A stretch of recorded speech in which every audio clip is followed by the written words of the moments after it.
नमस्कार दोस्तों, आपका स्वागत है आपके अपने चैनल स्टडी वाइंस ऑफिशियल पर। तो दोस्तों, आज की इस वीडियो में हम सिंधु घाटी सभ्यता, जिसे हड़प्पा सभ्यता के नाम से भी जाना जाता है, उसके एमसीक्यू क्वेश्चन करेंगे। इसकी खास बात यह होने वाली है कि हम सभी प्रीवियस ईयर के क्वेश्चन करेंगे जो कि प्रीवियस ईयर के एग्जाम में पूछे गए हैं और हमारे एग्जाम में बनने की संभावना है। तो ये वीडियो आपके लिए काफ़ी इंपॉर्टेंट होने वाली है। आप इस वीडियो को लाइक और शेयर जरूर करें और वीडियो के खत्म होने के बाद अगर आपको लगे कि आपने कुछ नया सीखा तो इस चैनल को सब्सक्राइब करके बेल आइकन जरूर प्रेस करें। अगर आप इस पूरी वीडियो को देख लेते हैं तो आपका कोई भी क्वेश्चन गलत नहीं होगा हड़प्पा सभ्यता से। तो चलिए बिना देरी किए हुए वीडियो को शुरू करते हैं। तो वीडियो को शुरू करने से पहले मैं आपको बता दूं कि इससे पहले मैंने मध्यकालीन भारत और आधुनिक भारत की भी इतिहास की वीडियो को कवर किया है, बहुत अच्छी तरीके से समझाया है। आप अपने इस चैनल स्टडी वाइंस ऑफिशियल पर विजिट करके इतिहास की प्लेलिस्ट में जाकर उस वीडियो को देख सकते हैं। मैं डिस्क्रिप्शन में उन वीडियो का लिंक भी डाल दूंगा, आप जरूर देखें। तो चलिए अब पहला प्रश्न देखते हैं। हड़प्पा सभ्यता का सर्वाधिक मान्यता प्राप्त काल है। तो आपको बताना है कि हड़प्पा सभ्यता का सर्वाधिक मान्यता प्राप्त काल कौन सा है। तो इसका ऑप्शन सही होगा ऑप्शन बी, यानी कि 2500 ईसा पूर्व से लेकर 1750 ईसा पूर्व हड़प्पा सभ्यता का सर्वाधिक मान्यता प्राप्त काल है। अगला प्रश्न देखते हैं।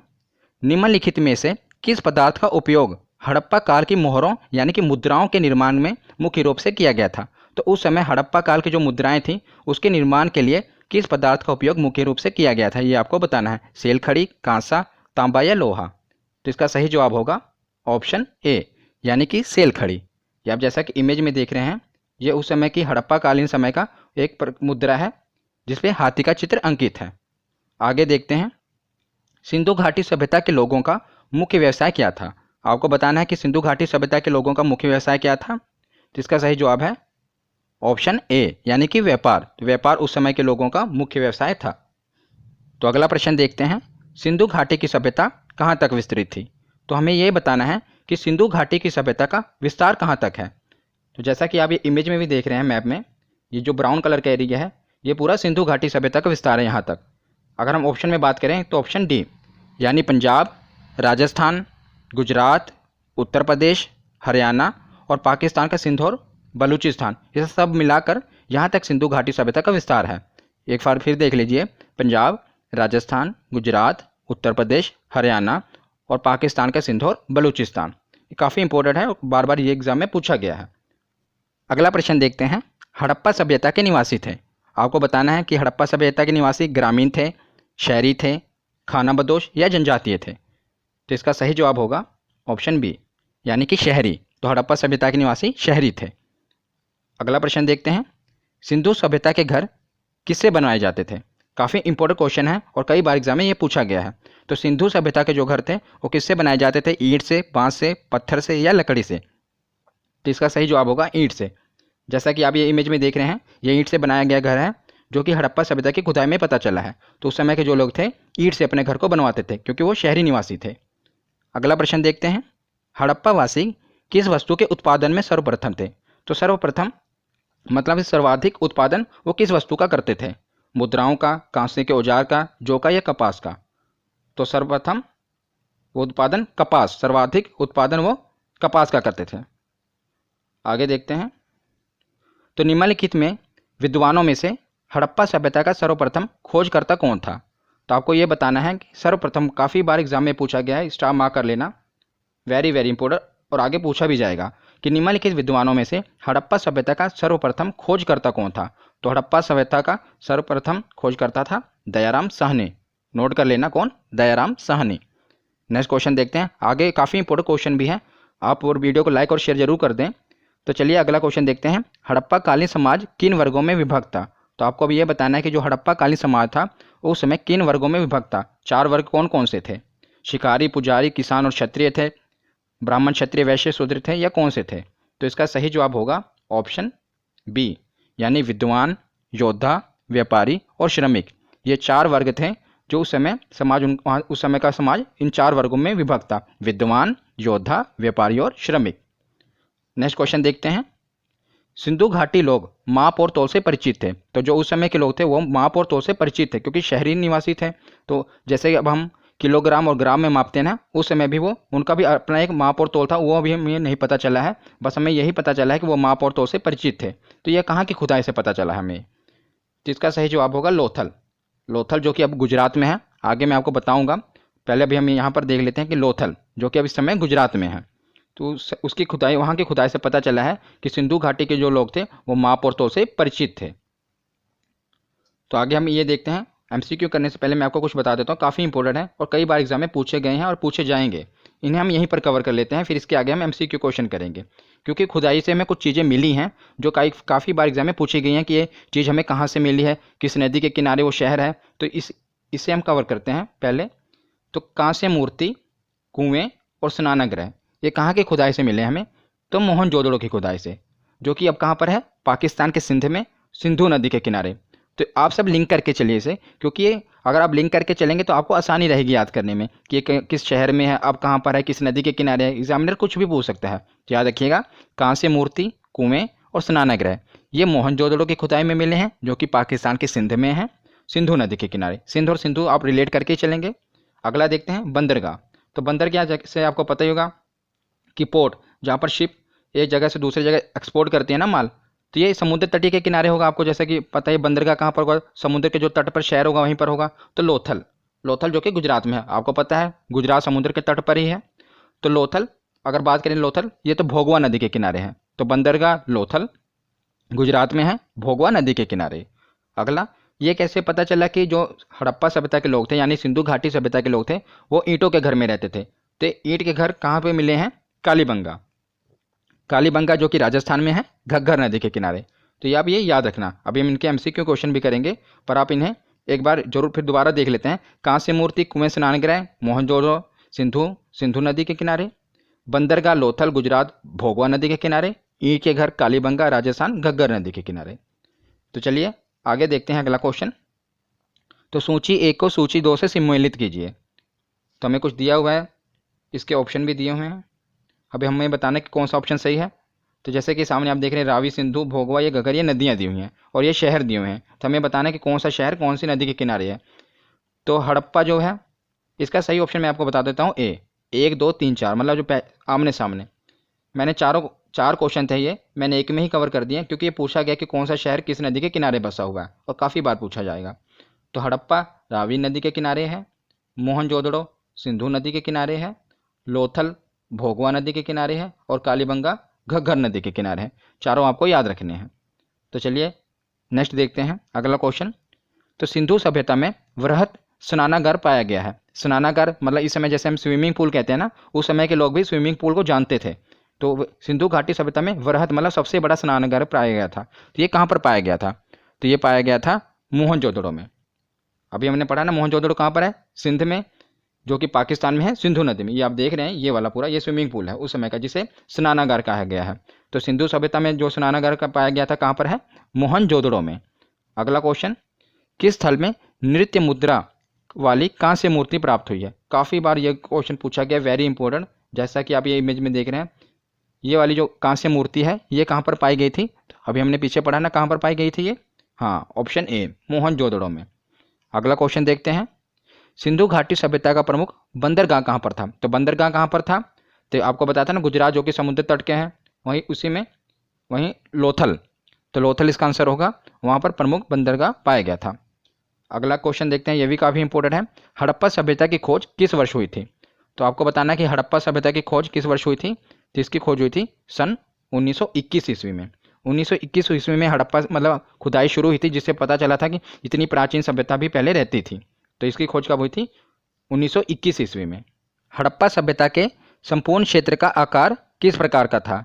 तो बात करें उस समय के संपूर्ण क्षेत्र का विकार, अभी मैं आगे आपको बताऊंगा कि इसकी सीमा, उत्तरी सीमा कहाँ तक थी, पूर्वी सीमा कहाँ तक थी। पर अभी हम ये वाला क्वेश्चन करते हैं कि उसका आकार किस प्रकार का था। अगर हम देखें तो इस प्रकार का आकार था, त्रिभुजाकार, इस प्रकार फैला हुआ था पूरा जो सिंधु सभ्यता का विस्तार था। तो त्रिभुजाकार, इसका ऑप्शन सही होगा, ऑप्शन सी। आगे मैं आपको बताऊंगा, इसका भी आगे के लिए क्वेश्चन हम करेंगे कि उत्तरी सीमा पूर्वी सीमा कहाँ तक की थी, पर फिलहाल इसका सही होगा ऑप्शन सी। नेक्स्ट क्वेश्चन देखते हैं, मोहनजोदड़ो कहाँ स्थित है? तो अभी हमने पीछे पढ़ा मोहनजोदड़ो कहाँ स्थित है, तो हाँ ऑप्शन सी, सिंध, पाकिस्तान के सिंध में स्थित है मोहनजोदड़ो। काफ़ी बार ये एग्जाम में पूछा गया है। अगला क्वेश्चन देखते हैं कि सिंधु सभ्यता की मुद्रा में किस देवता के समतुल्य चित्रांकन मिलता है? तो किस देवता का चित्र हमें मिलता है सिंधु घाटी की मुद्रा में? तो इसका ऑप्शन सही होगा, ऑप्शन ए आदि शिव, यहाँ पर आद आएगा, आश लिखा है जैसे यह लिखा है ना आद, आद शिव। तो शिव जी का जो चित्र है हमें सिंधु घाटी की सभ्यता की मुद्रा में मिलता है, आद शिव। नेक्स्ट क्वेश्चन देखते हैं, निम्नलिखित में से कौन सा हड़प्पा कालीन स्थल गुजरात में था? तो आपको याद हो गया होगा गुजरात में कौन सा था स्थल था, तो लोथल, यहीं पर बंदरगाह है, याद रखना। अगला क्वेश्चन देखते हैं, भारत में खोजा गया सबसे पुराना शहर था। तो जो भारत में खोजा गया था वो सबसे पुराना शहर कौन सा था? तो वो शहर था Harappa, option A. Next question देखते हैं, मोहनजोदड़ो का स्थानीय नाम क्या है? वेरी वेरी इंपॉर्टेंट, काफ़ी बार एग्जाम में पूछा गया है और देख ही रहे हैं आप कितनी बार एग्जाम में पूछा गया है और आगे पूछा भी जरूर जाएगा कि मोहनजोदड़ो का स्थानीय नाम है। जिसका स्थानीय नाम है ऑप्शन डी, मृतकों का टीला यानी mount of dead. Very important है, याद रखिएगा। नेक्स्ट क्वेश्चन देखते हैं, सिंधु घाटी सभ्यता जानी जाती है।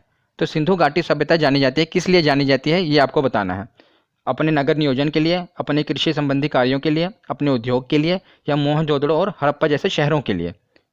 तो इसका ऑप्शन सही होगा ऑप्शन ए, वो अपने नगर नियोजन के लिए जानी जाती है। जो उनकी नगर नियोजन की व्यवस्था थी वो काफ़ी उच्चतम थी, इसलिए शहरी सभ्यता कहा गया था इन्हें, सिंधु घाटी सभ्यता को। अगला क्वेश्चन देखते हैं, सैंथल स्थलों के उत्खनन से प्राप्त मोहरों पर निम्नलिखित में से किस पशु का सर्वाधिक उत्कीर्णन हुआ है? तो इस क्वेश्चन में यह पूछा गया है कि जो सिंधु घाटी सभ्यता थी, जब उत्खनन जो उसकी खुदाई थी, जो मोहरें हमें वहाँ से प्राप्त हुई थी, मोहरों में सबसे ज़्यादा किस पशु का जो चित्र था अंकित था? तो इसका ऑप्शन आपको बताना कि कौन सा ऑप्शन इसका सही होगा। तो जैसा कि आप देख भी रहे हैं इमेज में, बैल। तो सबसे ज़्यादा जो मोहरें थी, मोहरों पर बैल का चित्र अंकित था उस समय के, और भी कई चित्र थे पर सबसे ज़्यादा बैल का चित्र अंकित था। ये भी इंपॉर्टेंट क्वेश्चन बनता है आपके लिए। तो अब ये हम देखते हैं सिंधु घाटी सभ्यता का विस्तार, इसे भी थोड़ा समझ लेते हैं क्योंकि काफ़ी बार पूछा गया है। एक ही बार में हम समझ लेते हैं कि पूर्वी सीमा कौन सी थी, पश्चिमी सीमा कौन सी थी, उत्तरी और दक्षिणी, मैंने चारों कवर की हैं। तो बात करें सबसे उत्तरी सीमा, तो जो सबसे उत्तरी बाउंड्री थी सिंधु घाटी सभ्यता की वो है मांडा, जो कि जम्मू में है। और उसके बाद दक्षिणी देख लेते हैं, तो दक्षिणी बाउंड्री है जो है, दक्षिणी सीमा है दैमाबाद, महाराष्ट्र में। मतलब उत्तर के जम्मू से लेके दक्षिण के महाराष्ट्र तक, दैमाबाद तक। और बात करें पूर्वी सीमा, तो पूर्वी सीमा है आलमगीरपुर, जो कि उत्तर प्रदेश में है। और पूर्वी के बाद अब इधर आते हैं पश्चिमी सीमा, तो ये बलूचिस्तान तक फैला हुआ है। बलूचिस्तान मैंने आपको बताया था ना, पाकिस्तान में सिंध और बलूचिस्तान में है। तो जो बलूचिस्तान तक है इसकी पश्चिमी सीमा लगती है, जो कि सूत का गेंडोर कहते हैं इसे। इसका क्या नाम है? सूत का गेंडोर। तो याद रखिएगा उत्तरी सीमा, देखिए एक बार ऊपर यहाँ पर देखते हैं, उत्तरी सीमा मांडा जम्मू में। अगर पूछा जाए दक्षिणी सीमा कहाँ पर है, तो दैमाबाद महाराष्ट्र में। और पूछ ले पूर्वी सीमा कहाँ पर है, तो आलमगीरपुर उत्तर प्रदेश में। और पश्चिमी सीमा सूत का गेंडोर, जो कि बलूचिस्तान में है। ये पूरी सिंधु सभ्यता का विस्तार मैंने आपको बताया। ये 4 क्वेश्चन इससे बनते हैं और काफ़ी बार एग्जाम में पूछा गया है, पूछा भी जाएगा, इसलिए इसे भी स्टार मार्क कर देता हूँ मैं आपको। और इसे भी जरूर नोट कर लेना, आप इसका स्क्रीनशॉट ले लें इसकी सीमा कहाँ कहाँ पर है। तो चलिए आगे देखते हैं।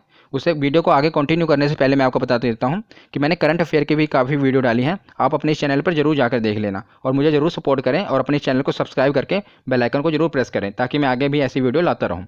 तो नेक्स्ट क्वेश्चन देखते हैं, हड़प्पा में एक उन्नत जल प्रबंधन प्रणाली का पता चला है। तो मतलब एक उन्नत जल प्रबंधन प्रणाली का पता चला है हड़प्पा में, तो वह कहाँ पर है? आपको यह बताना है कहाँ की खुदाई से पता चला है। तो इसका ऑप्शन सही होगा ऑप्शन ए, धोलावीरा में। तो धोलावीरा की खुदाई में पता चला है कि हड़प्पा में एक उन्नत जल प्रबंधन प्रणाली पाई जाती थी। नेक्स्ट क्वेश्चन देखते हैं कि हड़प्पा के मिट्टी के बर्तनों पर सामान्यतः किस रंग का उपयोग हुआ था। तो जो हड़प्पा के लोग थे, जिन मिट्टी के बर्तनों का उपयोग करते थे, उसमें सामान्यतः किस रंग का उपयोग किया गया था? तो ये भी आरआरबी में काफ़ी बार पूछा गया है, तो आपको इसका सही जवाब बताना है। तो इसका सही जवाब होगा ऑप्शन ए, लाल। तो लाल रंग का उपयोग करते थे वो ज़्यादातर बर्तनों में। तो जैसा कि आप देख ही रहे हैं, मैंने सभी प्रकार के क्वेश्चनों को कवर किया है ताकि इससे बाहर कोई भी क्वेश्चन ना बन सके, और ये सभी प्रीवियस ईयर में पूछे भी गए हैं। तो अगला क्वेश्चन है, सिंधु घाटी के लोग विश्वास करते थे। आपको बताना है कि सिंधु घाटी के लोग किस चीज़ पर विश्वास करते थे ज़्यादा, आत्म ब्रह्म में, कर्मकांड में, यज्ञ में, या मातृशक्ति में? तो इसका सही जवाब होगा ऑप्शन डी, यानी कि मातृशक्ति में। तो उस समय के जो लोग थे वो स्त्रियों पर उनका काफ़ी आदर करते थे, और जो उस समय देवताओं के अलावा देवियों का भी पूजा करते थे। तो जैसा कि आप क्वेश्चन में देख ही रहे हैं, मातृशक्ति में उनका ज़्यादा विश्वास होता था, देवियों पर उनका ज़्यादा विश्वास होता था। तो आगे देखते हैं नेक्स्ट क्वेश्चन, किस पशु के अवशेष सिंधु घाटी सभ्यता में प्राप्त नहीं हुए? तो कौन सा ऐसा पशु है जिसके अवशेष उस समय की सभ्यता में हमें नहीं प्राप्त हुए? तो इसका सही जवाब होगा ऑप्शन ए, यानी शेर, शेर के अवशेष अभी तक हमें सिंधु घाटी सभ्यता से प्राप्त नहीं हुए। घोड़ा मिल चुका है, गाय और हाथी, इन तीनों के अवशेष मिल चुके हैं, लेकिन अभी तक शेर के अवशेष नहीं मिले हैं हमें सिंधु घाटी सभ्यता से। काफ़ी इंपॉर्टेंट है, काफ़ी बार पूछा गया है। अगला क्वेश्चन देखते हैं, हड़प्पा कालीन स्थल में अभी तक किस धातु की प्राप्ति नहीं हुई है। ये ऐसा भी ये क्वेश्चन पूछा जाता है कि हड़प्पा कालीन के जो लोग थे वो किस धातु से परिचित नहीं थे, मतलब किस धातु का ज्ञान उन्हें नहीं था। तो तांबा, सोना, चांदी या लोहा। इसका सही जवाब क्या है? तो इसका सही जवाब है ऑप्शन डी, लोहा।